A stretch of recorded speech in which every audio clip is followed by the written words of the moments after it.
السلام عليكم ورحمة الله وبركاته.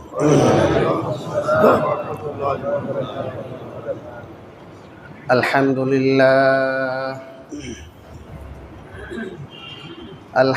لله وكفى وسلام على عباده الذين اصطفى. أما بعد فأعوذ بالله من الشيطان الرجيم. بسم الله الرحمن الرحيم. واتل عليهم نبأ ابني آدم بالحق إذ قربا قربانا فتقبل من أحدهما ولم يتقبل من الآخر قال لأقتلنك قال إنما يتقبل الله من المتقين. صدق الله العظيم. وقال النبي صلى الله عليه وسلم من وجد سعة فلم يضحي فلا يقربن مصلانا أو كما قال عليه الصلاة والسلام. আমরা সকলে অন্তরে অন্তঃস্থল থেকে দুরূদ ইব্রাহিম পাঠ করি। আল্লাহুম্মা সাল্লি আলা মুহাম্মাদ ওয়া আলা আলি মুহাম্মাদ কামা সাল্লাইতা আলা ইব্রাহিম ওয়া আলা আলি ইব্রাহিম ইন্নাকা হামিদুম মাজিদ. اللهم بارك على محمد وعلى آل محمد كما باركت على إبراهيم وعلى آل إبراهيم إنك حميد مجيد. আলহামদুলিল্লাহ, আল্লাহ তাআলার অশেষ মেহেরবানি যে আল্লাহ পাক রব্বুল আলামিন পবিত্র জুমার দিনে পবিত্র হজের মৌসুমে সম্মানিত মাসসমূহের মধ্যে আমাদেরকে এই মুহূর্তে আল্লাহ তাআলার মহান বড় এক হুকুম জুমার নামাজ আদায় করার জন্যে মসজিদে আসার তৌফিক দান করেছেন। পাশাপাশি কোরআন ও হাদিস থেকে কিছু আলোচনা শোনার সুযোগ করে দিয়েছেন। এজন্য আমরা সকলে দিল থেকে শুকরিয়া আদায় করি, আলহামদুলিল্লাহ। আপনারা সবাই কেমন আছেন? আলহামদুলিল্লাহ, আল্লাহ তাআলার অশেষ মেহেরবানি। সুখে দুঃখে সুস্থ অসুস্থ সর্ব অবস্থায় আল্লাহ তাআলার প্রতি সন্তুষ্ট থাকা, আল্লাহ তাআলার প্রতি কৃতজ্ঞশীল বান্দা হওয়া, কৃতজ্ঞতা বোধ সবসময় লালন করা, এটি একজন মুমিনের অপরিহার্য কর্তব্য এবং একটি ঈমানের একটি মৌলিক দাবি। তো আল্লাহ তাআলা আমাদের সবাইকে সুস্থ রেখে আমাদেরকে আল্লাহ তাআলার ঘর, ইবাদতের স্থান, সেজদার স্থান, মসজিদের মধ্যে গুরুত্বপূর্ণ সময়, দোয়া কবুল হওয়ার সময়ে গুরুত্বপূর্ণ দিন, গুরুত্বপূর্ণ মাস, গুরুত্বপূর্ণ মৌসুম, শব্দগুলো খেয়াল করেন। বর্তমান জিলকদ মাসের আজকে হচ্ছে 19 তারিখ। কোরআনে বর্ণিত সম্মানিত 4টি মাসের মধ্যে আল্লাহ তাআলার পক্ষ থেকে নির্ধারিত সম্মানিত, মানব রচিত নয়, মানুষের পক্ষ থেকে ঘোষিত নয়, বরং কার পক্ষ থেকে ঘোষিত? তো আল্লাহ তাআলার পক্ষ থেকে ঘোষিত সম্মানিত মাস কয়টি? 4টি। এই 4টি মাসের মধ্যে জিলকদ, জিলহজ, মুহররম, রজব। তো সেই 4টি মাসের একটি মাসে আমরা বর্তমানে অবস্থান করছি। অপর দিক থেকে আল্লাহ তাআলা বলেন হজের মৌসুম গুরুত্বপূর্ণ কয়েকটি মাস। হজের মাস 3টি। কয়টি? হজের মৌসুম 3টি মাসের মধ্যে, তন্মধ্যে শাওয়াল, জিলকদ, জিলহজ। তাহলে একদিক থেকে কোরআনে বর্ণিত সম্মানিত 4টি মাসের একটি হচ্ছে জিলকদ মাস, অপর দিক থেকে হজের মৌসুমের 3টি মাসের একটি মাস হচ্ছে জিলকদ মাস। তাহলে গুরুত্বপূর্ণ সময়, গুরুত্বপূর্ণ মাস, গুরুত্বপূর্ণ দিন, জুমার দিন, এমন একটি সময়ের মধ্যে আমাদেরকে কোরআন ও হাদিস থেকে আলোচনা শোনার জন্য আমরা আল্লাহ তাআলার ঘরে মসজিদে একত্রিত হতে পেরেছি। এজন্য আবারও শুকরিয়া আদায় করি, আলহামদুলিল্লাহ। মানুষের জীবনে যতগুলো সময় ভালো কাটে এবং যেই সময়গুলো আল্লাহ তাআলার কাছে জবাব দিতে হবে না, যেই সময়গুলো আমাদের জীবনকে সফলতার দিকে নিয়ে যাবে, ওই সকল সময়ের মধ্যে গুরুত্বপূর্ণ একটা সময় হচ্ছে এখন আমরা যে একত্রিত হয়ে বসে আছি, যে কোরআন থেকে কিছু আলোচনা হবে, হাদিস থেকে কিছু গুরুত্বপূর্ণ পয়েন্ট উল্লেখ করা হবে। আমরা সবাই আমলের নিয়তে নিজের জীবনকে পরিবর্তন করার লক্ষ্যে, জ্ঞান প্রশস্ততা, জ্ঞান বৃদ্ধির লক্ষ্যে আমরা এখানে বসেছি। এটা আমাদের জীবনের একটা সফলতা এবং জীবনে যতটুকু হায়াত পাবো এর মধ্যে যেই সময়টুকু থাকবে পারফেক্ট বা সম্মানিত সময় থাকবে, এর মধ্যে এই সময়টা হচ্ছে একটা গুরুত্বপূর্ণ সময়। নিজের জীবনে কত সময় কতভাবে কেটে যায়, চাষটলে, হোস্টেলে, রাস্তাঘাটে, আড্ডায়, মোবাইল টিপে, ফেসবুকে, ইউটিউবে বিভিন্নভাবে কেটে যায়।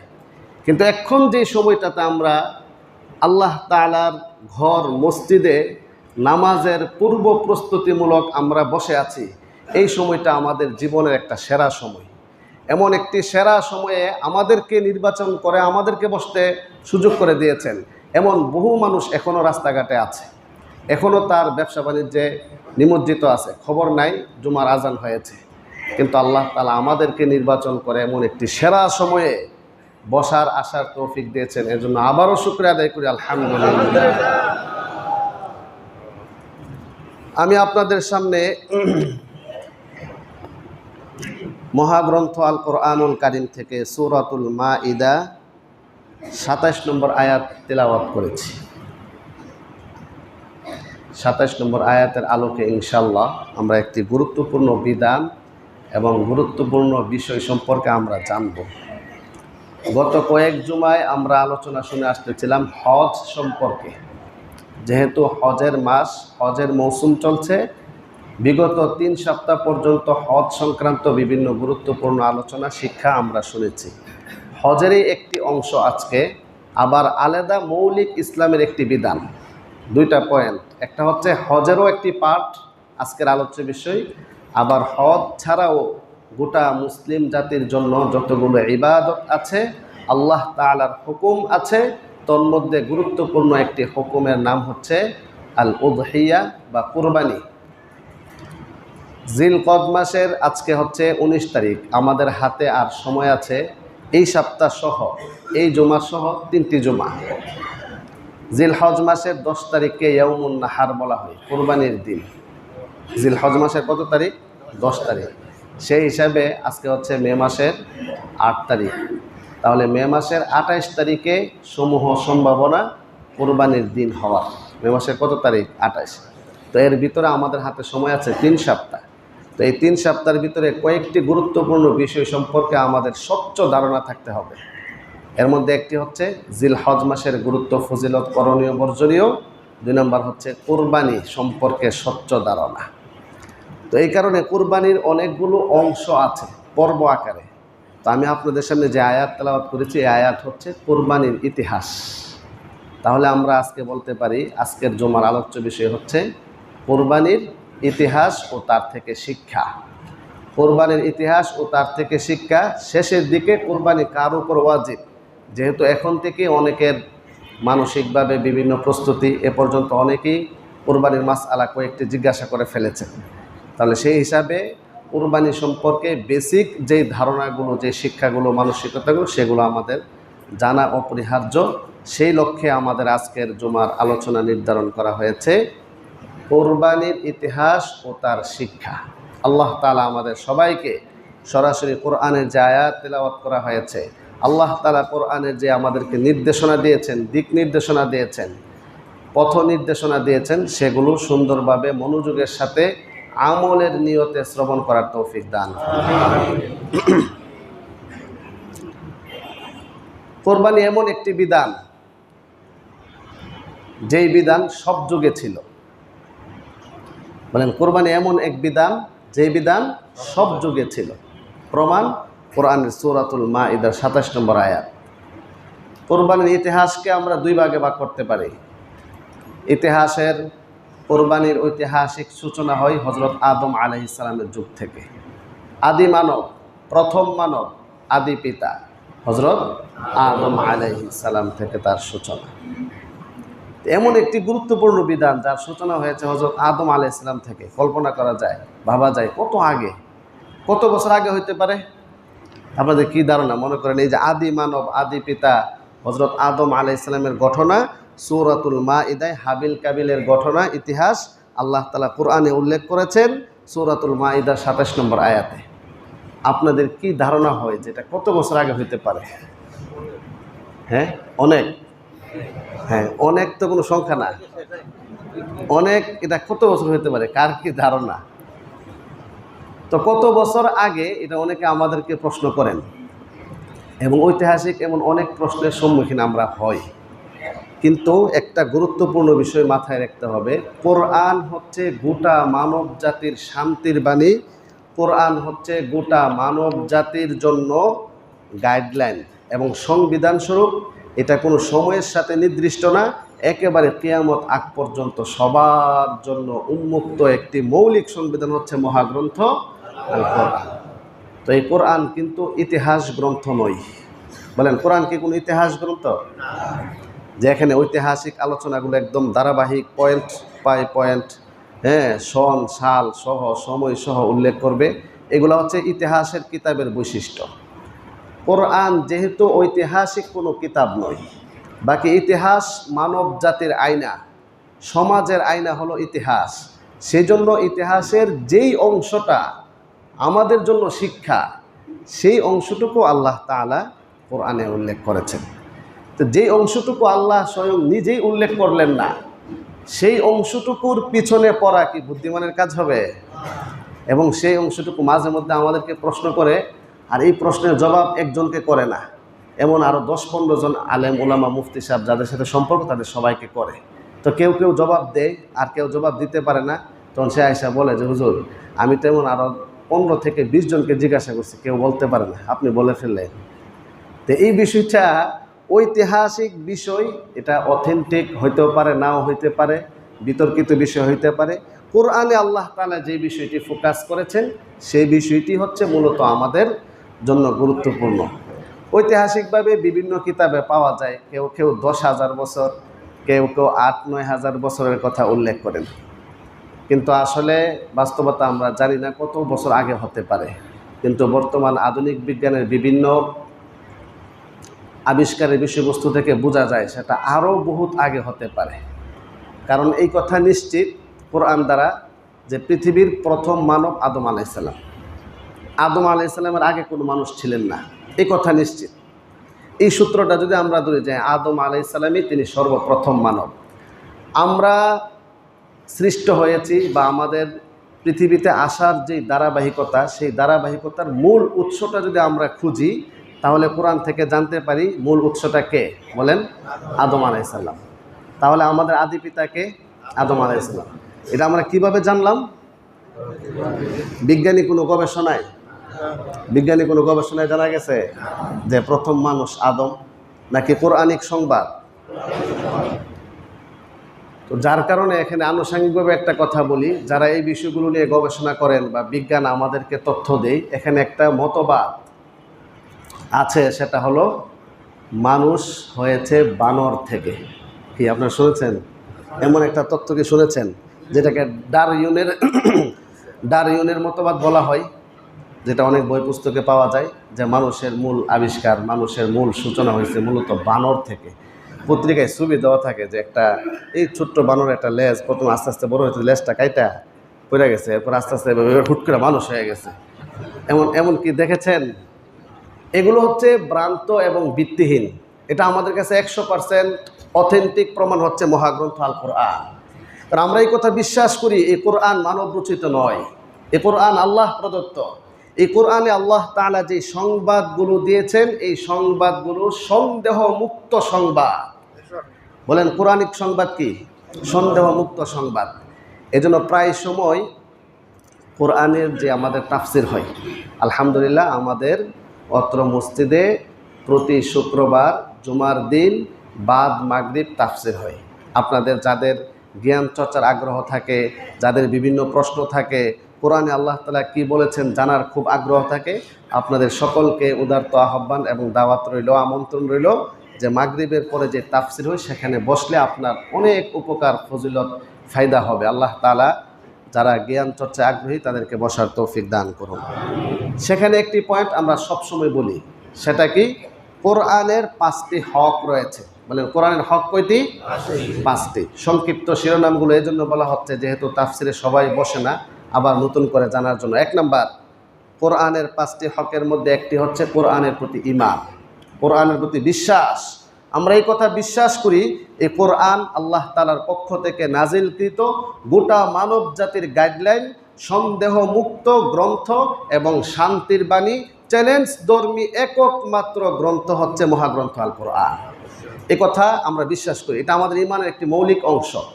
কারো কি কোনো সন্দেহ আছে? আমাদের এই বিশ্বাস কি 99%? কি বলেন 99%? 100%। এটা আমাদের একটা বিশ্বাস। 2 নাম্বার হচ্ছে এই মহাগ্রন্থ আল কোরআন এটা আত্মার ওষুধ, আত্মার ভিটামিন। এই কোরআন তিলাওয়াতের মাধ্যমে, বুঝে হোক না বুঝে হোক, তিলাওয়াতের মাধ্যমে আত্মার প্রশান্তি হবে এবং আত্মার রোগ দূরীভূত হবে। আত্মার জন্য ভিটামিন, আত্মার খাদ্যপ্রাণ, আত্মার সুস্থতা, সৌন্দর্যতা, পবিত্রতার বিশেষ একটি মাধ্যম হচ্ছে এই কোরআন তিলাওয়াত। কোরআন তিলাওয়াতে প্রতিটি হরফের বিনিময় রয়েছে 10টি করে নেকি। এই জন্য কোরআন তিলাওয়াত শিক্ষা গ্রহণ করা এটা একটি কোরআনের হক। 3 নাম্বার হচ্ছে কোরআনে আল্লাহ তাআলা যে সকল আদেশ নিষেধ দিয়েছেন, হালাল হারাম উল্লেখ করেছেন, সেই অনুপাতে নিজের জীবন লাইফস্টাইলকে সাজানো, এটি একটি কোরআনের হক। 4 নাম্বার হচ্ছে তাদাব্বুরুল কোরআন। কোরআনে আল্লাহ তাআলা গবেষণা, চিন্তা ফিকিরের আহ্বান জানিয়েছেন, চিন্তা ফিকিরের বিষয়বস্তু দিয়েছেন। সেই চিন্তা ফিকিরের মাধ্যমে নিজের হৃদয়ের প্রশস্ততা, উপলব্ধি আনয়নের একটি বিশেষ মাধ্যম। এটিও আল্লাহ তাআলা কোরআনের একটি হক হিসাবে উল্লেখ করে বলেন, আফালা ইয়াতাদাব্বারুনাল কোরআন, তারা কি কোরআন নিয়ে গবেষণা আলোচনা করে না, নাকি তাদের হৃদয় তালাবদ্ধ? তো বলেন হৃদয়ের তালা খোলার একটি বিশেষ প্রেসক্রিপশন হচ্ছে কোরআন নিয়ে চর্চা করা, কোরআন গবেষণা করা। 4 নাম্বার। 5 নাম্বার হচ্ছে এই কোরআন শান্তির বাণী, কোরআনের মেসেজ অতীন্দ্রিয় মেসেজ। এই সত্য বাণীকে মানুষের মাঝে প্রচার প্রসার করা, যাকে বলা হয় দাওয়াত ও তাবলীগ, এটি হচ্ছে কোরআনের একটি বিশেষ হক। তাহলে কোরআনের হক কয়টি হলো? 5টি। 1 নাম্বার কোরআনের প্রতি বিশ্বাস, ঈমান। 2 নাম্বার কোরআনের এই তিলাওয়াত শিক্ষা গ্রহণ। 3 নাম্বার কোরআন অনুপাতে নিজের লাইফস্টাইল জীবন পরিচালনা করা। 4 নাম্বার হচ্ছে কোরআন নিয়ে গবেষণা, চিন্তা ফিকির, জ্ঞান চর্চা করা। 5 নাম্বার হচ্ছে এই কোরআন শান্তির বাণী গোটা মানব জাতির কাছে পৌঁছে দেওয়া। একদিক থেকে আমরা যেমন সবসময় তাফসিরের পিন মেসেজ হিসেবে আমরা এটা রাখি, যারা আমাদের তাফসিরের ক্লাসে বসেন, দার্সে বসেন, সবাই এটা মুখস্থ করেছেন। কোরআনে কারিমে কত পারা? 30 পারা। কয়টি সূরা? 114টি সূরা। 114টি সূরা, 30টি পারার পূর্ণাঙ্গ একটি সার নির্যাস, সামার যদি আমরা বলতে চাই, সেটাও আমরা তাফসিরে এখানে সবাইকে মুখস্থ করেছি যে আল্লাহ পাক রব্বুল আলামিন কোরআনে কারিমে মৌলিক 5টি আলোচনা করেছেন। বলেন কয়টি? 5টি। 1, বিধান। এটা যদি আজকে আপনারা শিখে যান, যারা তাফসিরের ক্লাসে বসেন না, আপনাদের জন্য এটা একটা সফলতার মাইলফলক হবে। বলেন কোরআনের মানে দীর্ঘ 30 পারা সামারি আপনি 5 মিনিটের মধ্যে জানতে পারছেন। সেটা কি? কোরআনের কয়টি আলোচনা মৌলিক? বলেন 5টি। 1, বিধান। বলেন 1 নাম্বার কি? বিধান। 2 নাম্বার হচ্ছে সংবাদ। বলেন 2 নাম্বার কি? সংবাদ। 3 নাম্বার হচ্ছে দৃষ্টান্ত। বলেন 3 নাম্বার কি? দৃষ্টান্ত। 4 নাম্বার হচ্ছে ঘটনাবলী। 5 নাম্বার হচ্ছে দোয়া সমূহ। 5 নাম্বার কি? দোয়া। সবাই তো মনে রাখতে পারবে না, আমি একটু সংক্ষিপ্তভাবে বলে দিই। যে পাঁচটি, কোনো আলেম ওলামা ছাত্র সমাজ যদি কেউ থাকে, এই জন্য এটা আরবিতে বলে রাখি, আহকামুল কোরআন, আখবারুল কোরআন, আমসালুল কোরআন, কসাসুল কোরআন, আদইয়াতুল কোরআন। আহকাম, হুকুম, আহকাম, বিধান। বিধান কাকে বলে? আদেশ নিষেধ। কার আদেশ? মানুষের না আল্লাহ? আল্লাহ তাআলার আদেশ নিষেধকে বলা হয় কি? বিধান। কোরআনে কারিমে প্রায় 1000 বিধান রয়েছে। 2 নম্বর হচ্ছে কি? আখবারুল কোরআন, সংবাদ। সংবাদ 3 ধরনের: অতীতের সংবাদ, বর্তমানের সংবাদ, ভবিষ্যতের সংবাদ। বলেন সংবাদ কয় প্রকার? 3 প্রকার: অতীত, বর্তমান, ভবিষ্যৎ। উদাহরণ সবার কাছে স্পষ্ট হওয়ার জন্য উদাহরণ পেশ করা হচ্ছে। অতীতের সংবাদ, যেমন আল্লাহ তাআলা এই সংবাদ দিয়েছেন। আজকে আমাদের যে আলোচ্য বিষয়, আমরা মানুষ হিসেবে সৃষ্ট হয়েছি, ধারাবাহিকভাবে যে আমরা আসছি, এটা কোত্থেকে? আমাদের উৎস কি? হযরত আদম আলাইহিস সালাম। এটা একটা সংবাদ কিনা বলেন? এটা একটা সংবাদ। আমাদেরকে আল্লাহ পাক রব্বুল আলামিন রুহের জগতে সবাইকে সৃষ্টি করে প্রশ্ন করেছিলেন, আলাস্তু বিরব্বিকুম, আমি কি তোমাদের রব নয়? ক্বালু বালা, সবাই এক বাক্যে জবাব দিয়েছিলাম, অবশ্যই আপনি আমাদের রব। বলেন এই কথা কি আমাদের মনে আছে? কার মনে আছে? আপনার মনে আছে? আমাদের মনে আছে এটা নাকি? আমাদেরকে আল্লাহ তাআলা জানিয়েছেন কোরআনে, এই সংবাদ দিয়েছেন যে তোমাদেরকে রুহের জগতে তোমাদের রুহগুলাকে সৃষ্টি করে আমি প্রশ্ন করেছিলাম, আলাস্তু বিরব্বিকুম, আমি কি তোমাদের রব নয়? তখন তোমরা সবাই এক বাক্যে জবাব দিয়েছেন, হ্যাঁ অবশ্যই আমাদের রব। দুনিয়াতে পাঠাইছেন, রবের কমান্ড, আদেশ নির্দেশ মেনে চলো, মৃত্যু হয়ে যাবে, কবরে যাবে, আবারও সেই প্রশ্ন করা হবে, মান রব্বুকা, মানে কি? তোমার রব কে? রুহের জগতে সেই প্রশ্ন ছিল, আলাস্তু বিরব্বিকুম, সেখানে তোমরা স্বীকৃতি দিয়ে আসছিলে, অবশ্যই আপনি আমাদের রব। দুনিয়াতে পাঠাইলাম, এই কথা স্মরণ করিয়ে দিলাম কোরআন নাজিলের মাধ্যমে, নবীগণকে প্রেরণের মাধ্যমে, রবের আদেশ নিষেধ অনুপাতে চলো। আবার মরণের পরে, কবরে যাওয়ার পরে সেই একই প্রশ্ন, মান রব্বুকা, তোমার রবকে? তাহলে বলেন এই যে সংবাদ আমাদেরকে দেওয়া হয়েছে, এটা আমরা জানছি কিভাবে? কোরআনের মাধ্যমে। এই সংবাদ কি বর্তমান না অতীতের? অতীতের। আচ্ছা, এবার আল্লাহ তাআলা কোরআনে বলতেছেন, সাবধান, স্মরণ করো ওই দিনের বিভীষিকাময় কঠিন পরিস্থিতির কথা, যেদিন কেউ কারো উপকার করতে পারবে না। বাবা সন্তান থেকে পলায়ন করবে, স্বামী স্ত্রী থেকে পলায়ন করবে, স্ত্রী স্বামী থেকে পলায়ন করবে। যে আমার কলিজার টুকরা ছিল, যাকে ছাড়া আমার জীবন অচল ছিল, তেমন ভালোবাসার, আই লাভ ইউ, আদরের সেই স্ত্রী থেকেও স্বামী পলায়ন করবে। এমন এক ভয়াবহ আর কঠিন বিভীষিকাময় পরিস্থিতির কথা তোমরা স্মরণ করো। বলেন এটা একটা সংবাদ। এই সংবাদ কি অতীতের, বর্তমানের, ভবিষ্যতের?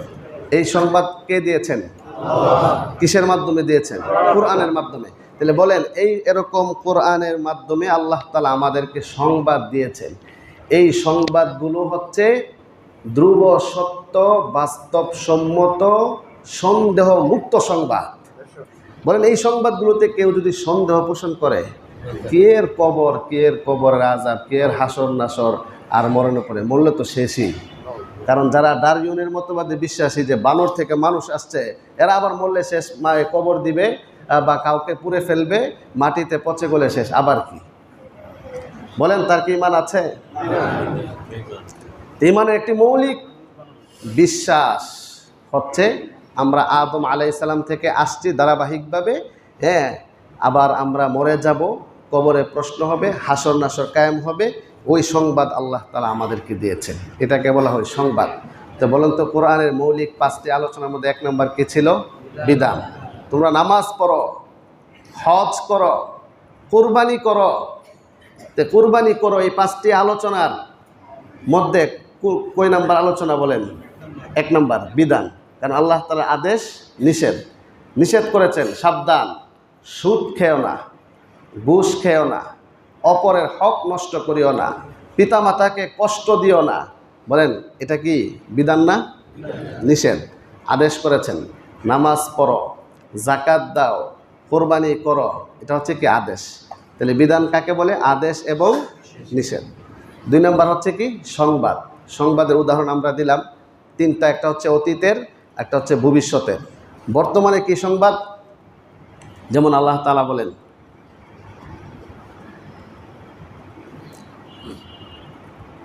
ইন্না সলাতা তানহা আনিল ফাহশাই ওয়াল মুনকার, নিশ্চয়ই নামাজ তোমাদেরকে গুনাহ থেকে বিরত রাখবে, অশ্লীলতা থেকে বিরত রাখবে।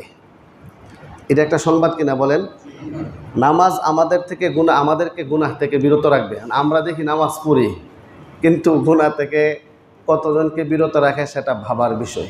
কিন্তু একটা বিশ্বাস করি যে আল্লাহ তাআলা এই সংবাদ দিয়েছেন যে নামাজ অবশ্যই গুনাহ থেকে কি করবে? বিরত রাখবে। বাকি আমাকে নামাজের মতো পড়তে হবে। নামাজকে ভালো করে পড়লে অবশ্যই আমাকে কি করবে? গুনাহ থেকে বিরত রাখবে। এটা একটা সংবাদ কিনা বলেন? এই সংবাদটা কি অতীতের? হ্যাঁ, ভবিষ্যতের, বর্তমানের না? তাহলে বলেন আল্লাহ তাআলা কোরআনে কারিমে মৌলিক 5টি আলোচনার একটি হচ্ছে বিধান। 1 নাম্বার কি? বিধান। 2 নাম্বার সংবাদ। 3 নাম্বার দৃষ্টান্ত। আল্লাহ তাআলা দৃষ্টান্ত দিয়েছেন, কালিমা তয়্যিবার দৃষ্টান্ত দিয়েছেন খেজুর গাছের সাথে, ভালো মন্দের দৃষ্টান্ত দিয়েছেন, মুনাফিক আর বেঈমানের দৃষ্টান্ত দিয়েছেন, কাফের মুমিনের দৃষ্টান্ত দিয়েছেন। এভাবে প্রায় 40+ দৃষ্টান্ত আল্লাহ তাআলা কোরআনে কারিমে উল্লেখ করেছেন। 3 নাম্বার। 4 নাম্বার কি? ঘটনা। বলেন 4 নাম্বার কি? ঘটনা। মানব জাতির শিক্ষার জন্য আল্লাহ তাআলা কোরআনে কারিমে 60+ ঘটনা আল্লাহ তাআলা উল্লেখ করেছেন। কোথাও সংক্ষিপ্ত, কোথাও ইঙ্গিতভাবে, কোথাও একটু বিস্তারিত। সেই ঘটনাসমূহ থেকে গুরুত্বপূর্ণ একটি ঘটনা হলো আজকে তেলাওয়াতকৃত আয়াত, যে হযরত আদম আলাইহিস সালামের 2 সন্তান হাবিল এবং কাবিলের ঘটনা আল্লাহ তাআলা উল্লেখ করেছেন। তাহলে আপনারা কি পূর্ণ কোরআনের সামারি পেলেন? যে পূর্ণ কোরআনে কারিম আল্লাহ তাআলা কয় ধরনের আলোচনা করেছেন? 5 ধরনের। এক, মানে আপনাদের কষ্ট হয়ে যাচ্ছে না? তো যারা ঘুমাচ্ছেন না, ধরেন এটাকে আমরা একটা দর্শ হিসাবে একটু আমার সাথে জবাব দেন। বলেন কোরআনে আল্লাহ তাআলা মৌলিক 5টি আলোচনা করেছেন। কয়টি? 5টি। আমি কিন্তু সহজ করে দিব, এমন না যে আপনাকে আটকে ফেলতেছে। আমি বইলা পরে আবার জিজ্ঞাসা করব। তাহলে আপনি একটু বললেন, তাহলে আপনার জিনিসটা একটু মনে থাকবে, বা অন্য চিন্তা মাথায় থাকলে সেটা চলে যাবে। এখানে বসে আপনার অন্য চিন্তা আসতে পারে, তো আসলে কিন্তু আমার যে সময়টা সেরা সময় হিসেবে উল্লেখ করা হয়েছিল সেটা কিন্তু আর থাকবে না। এখানে বসে যদি আমার ব্যবসা চিন্তায়, আরে সে 1 লাখ টাকা দেওয়ার কথা এখনও দিল না, দাঁড়ার জুমার নামাজ পড়া পরের ধর্ম, তো এই চিন্তা মাথায় থাকলে কিন্তু আবার ওই সেরা সময়টা হবে না। এই কারণে একটু জবাব দেন। বলেন কোরআনের মৌলিক আলোচনা কয়টি? 5টি। 1 নাম্বার বিধান। 1 নাম্বার বিধান। 2 নাম্বার সংবাদ। 3 নাম্বার দৃষ্টান্তসমূহ। 4 নাম্বার ঘটনাসমূহ। 5 নাম্বার দোয়া। 40টি দোয়া কোরআনে আছে। মানে কয়টি দোয়া? যা আমরা প্রায় সময় আসরের পরে আমরা উল্লেখ করি। এ পর্যন্ত আমি 40টা দোয়া সবগুলো উল্লেখ করে ফেলছি আলহামদুলিল্লাহ। বাকি আপনারা হয়তো অনেকে মনে রাখতে পারেন নাই, বলা হয়ে গেছে। তো ইনশাল্লাহ এই 40টি দোয়া একসঙ্গে করে একসময় একটি শীট ইনশাল্লাহ আপনাদেরকে দিব, সেটা কাজ চলছে। সবাই দোয়া করবেন আল্লাহ তাআলা যেন আমাদেরকে কোরআনে বর্ণিত সরাসরি আল্লাহ তাআলা যে দোয়াগুলো শিক্ষা দিয়েছেন সেই দোয়াগুলো আমরা শিখে আল্লাহ তাআলার কাছে কায়মুল বাক্যে সেই দোয়াগুলো করতে পারি। বলুন আমিন। তাহলে কোরআনের মৌলিক 5টি আলোচনার একটি হচ্ছে ঘটনাসমূহ। সেই ঘটনা 60টি ঘটনা আছে, 25 জন নবীর ঘটনা আছে। তোর মধ্যে একটি ঘটনা হচ্ছে হযরত আদম আলাইহিস সালাম। আমি আয়াতের সংক্ষিপ্তভাবে ঘটনাটা সকলের জানা, তবে এই ঘটনার ক্ষেত্রে একটি বিষয় মনে রাখতে হবে যে কোরআনে কতটুকু আছে, হাদিসে কতটুকু আছে। কোরআনেও নাই, হাদিসেও নাই। ইসরায়েলি রাওয়ায়াত অথবা ভিন্ন কোনো ঐতিহাসিক গবেষণা করে লিখে ফেলছে। এই পার্থক্যটা সবাই করতে পারে না।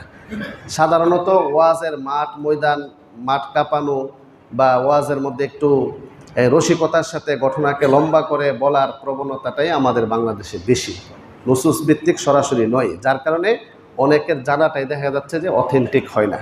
এখানে সরাসরি ঘটনার ফোকাস পয়েন্টগুলো এবং কোরআন থেকে আমরা সরাসরি জানব।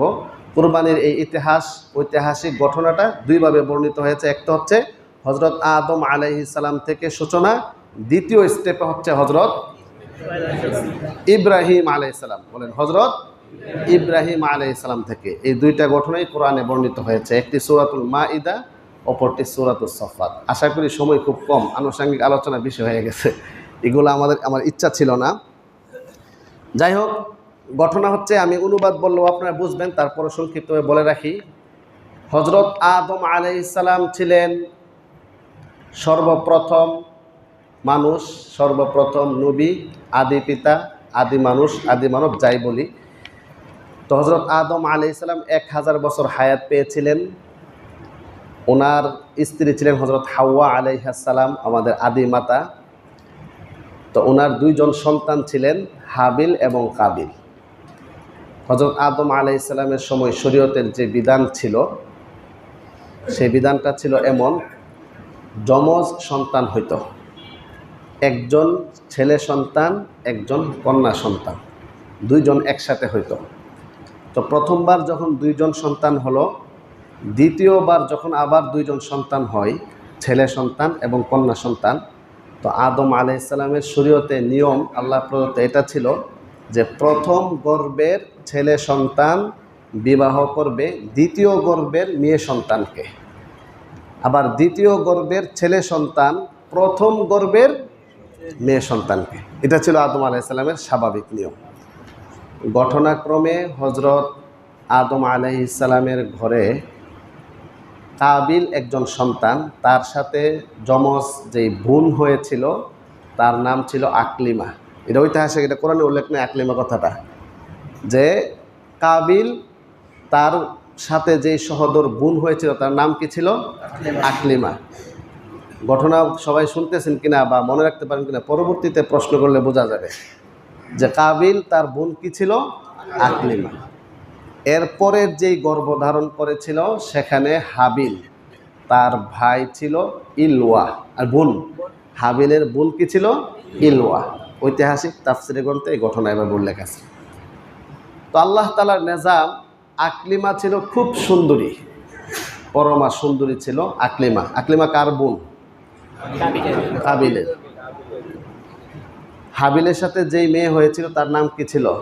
ইলওয়া।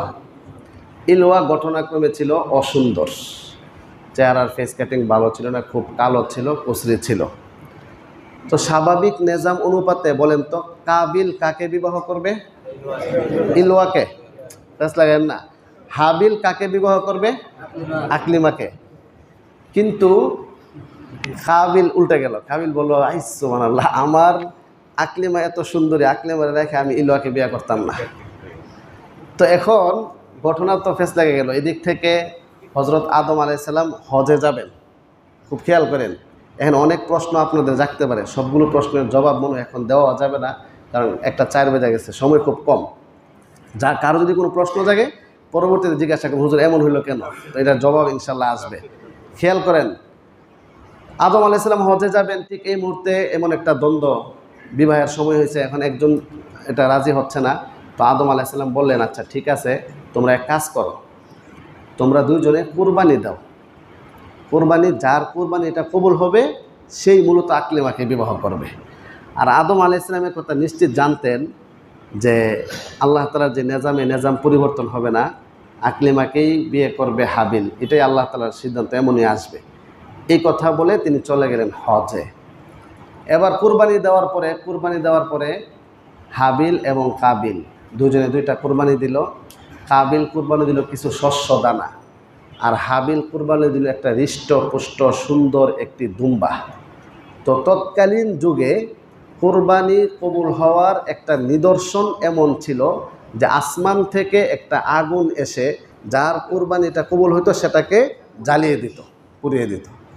2 জন কুরবানি দিয়েছেন, 2 জন পাহাড়ের মধ্যে রেখে আসলেন যার যার কুরবানির বস্তু।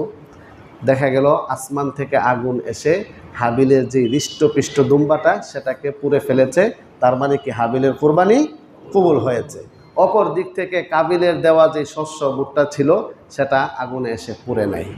তাহলে এখন সিদ্ধান্তটা কি হলো বলেন? আকলিমাকে কে বিবাহ করবে? হাবিল। ইলওয়াকে কে বিবাহ করবে? কিন্তু কাবিল তো ঘটনাটা মেনে নিতে পারতেছে না, তো না এটা কি হইলো, আমি তো এটা পছন্দ করে রাখছি আগে থেকে, এটা হবে না। তো এখন তার মধ্যে হিংসার উদয় হইল। কিসের উদয় হলো? আমরা আগে এক জুমার আলোচনায় হিংসার সংজ্ঞা দিয়েছিলাম। হিংসা হচ্ছে অন্যের কল্যাণ, অন্যের ভালো দেখতে না পারা, তার ভালোটাকে ডিলিট করে দেওয়ার চেষ্টা করা। তো এখানে কাবিল কাজটা কি করতেছে, যে হাবিল আকলিমাকে বিবাহ করে ফেলবে, এত সুন্দরী একটা মেয়েকে করে ফেলবে না, এটাকে সে নষ্ট করে ফেলার একটি প্রবণতা, চেষ্টা, মানসিকতা, এর নাম কি? হিংসা। পৃথিবীর সর্বপ্রথম অপরাধের একটা অপরাধ হচ্ছে কি? হিংসা। হিংসা থেকে জন্মায় হচ্ছে অহংকার, অহংকার থেকে জন্মায় হচ্ছে হত্যাকাণ্ড। হিংসা আর অহংকারের সংমিশ্রণ হত্যাকাণ্ড। কাবিল চিন্তা করতে করতে শেষ পর্যন্ত হাবিলকে হত্যার হুমকি দিল, হত্যা করবেন, হত্যার হুমকি দিয়েছে। শেষ পর্যন্ত সে হত্যা করেই ফেলেছে। হত্যার হুমকি দেওয়ার সময় হাবিল কি নম্র আচরণ করেছে, সেই ঘটনা এখানে আল্লাহ তাআলা উল্লেখ করেছেন।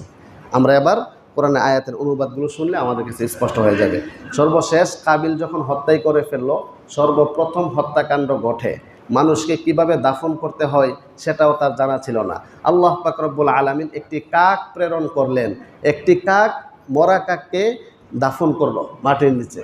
এটা কাবিলে দেখে বুঝে ফেললো, হাই, এই কাজটাই তো করা উচিত, একটা কাকের বুদ্ধিও আমার মাথায় নাই, আমি এমন হয়ে গেলাম। সে আশ্চর্য, হতাশা, ডিপ্রেশনে ভুগে সে অনুতপ্ত হলো। এই ছিল ঘটনা। এবার আমরা একটু শুনি, ঘটনার অনুবাদ শুনলে আমরা সহজে বুঝতে পারবো। আউযু বিল্লাহি মিনাশ শাইতানির রাজিম, বিসমিল্লাহির রহমানির রহিম। ওয়াতলু আলাইহিম নাবা ইবনাই আদম বিল হক إذ قربا قربانا فتقبل من أحدهما ولم يتقبل من الآخر قال لأقتلنك قال إنما يتقبل الله من المتقين। হে নবী, আপনি মানব জাতির সামনে ঘটনা বর্ণনা করুন, পাঠ করুন, উতলু তেলাওয়াত করুন।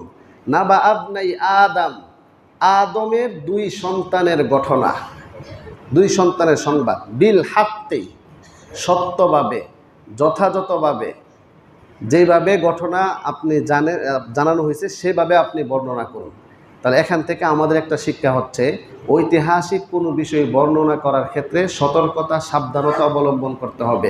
যেভাবে হয়েছে হুবহু এভাবে বলতে হবে, 19-20 কম বেশি করা যাবে না। কার নির্দেশ? আল্লাহ তাআলার নির্দেশ। বিল হাক্কি, যথাযথভাবে। এরপরে বলেন ইয করবা কুরবানা, স্মরণ করুন ওই সময়ের কথা যখন তারা দুইজন কুরবানি দিল। তারা দুইজন কারা? এটাকে এখানে উল্লেখ আছে, জমির উল্লেখ করা আছে। তারা দুইজন যখন কুরবানি দিল, ফাতুকুব্বিলা মিন আহাদিহিমা, দুইজনের একজনের কুরবানি কবুল হলো, ওয়ালাম ইউতাকাব্বাল মিনাল আখার, অপরজনের কুরবানি কবুল হলো না। বলেন কার কুরবানি কবুল হলো না? কাবিলের। কার কুরবানি কবুল হলো? হাবিলের। ক্বালা, তখন সে বলল, লা আকতুলান্নাকা, অবশ্যই অবশ্যই আমি তোমাকে হত্যা করব। বলেন সে কে? কাবিল।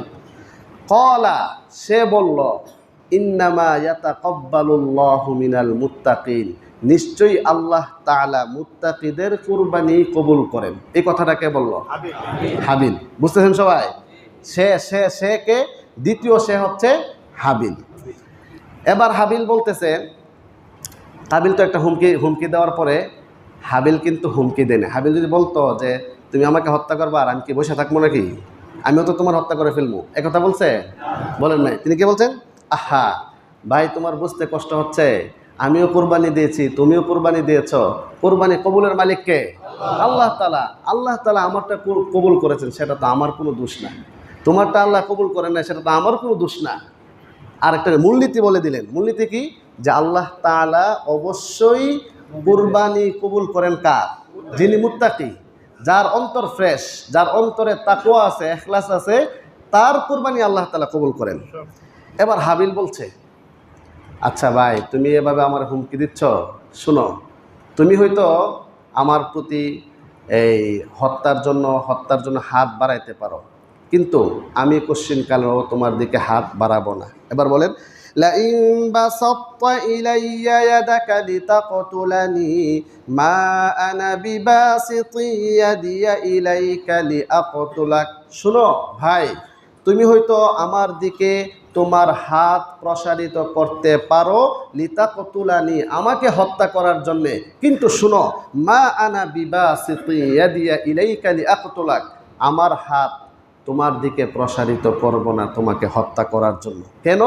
ইন্নী আখাফুল্লাহ রব্বাল আলামিন, নিশ্চয়ই আমি আল্লাহ পাক রব্বুল আলামিনের ভয় আমার অন্তরে আছে, আমি আল্লাহকে ভয় করি, সেই কারণে তুমি যদিও হাত প্রসারিত করতে পারো কিন্তু আমি কুশ্চিনকালেও পারবো না, আমার অন্তরে আল্লাহ তাআলার ভয় আছে।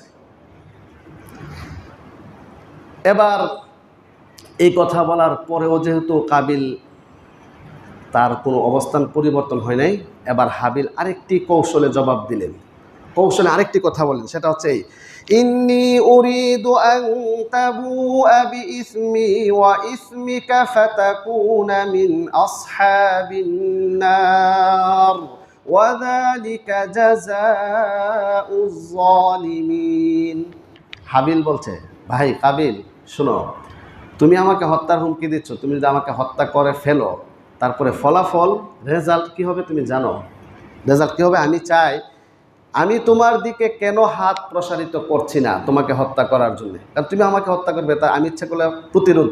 এখানে স্বাভাবিক বিধান হচ্ছে, একটা হচ্ছে আগ্রাসন আর একটা হচ্ছে রক্ষামূলক। রক্ষামূলক ব্যবস্থা কিন্তু শরীয়তে জায়েজ, আগ্রাসন জায়েজ নাই।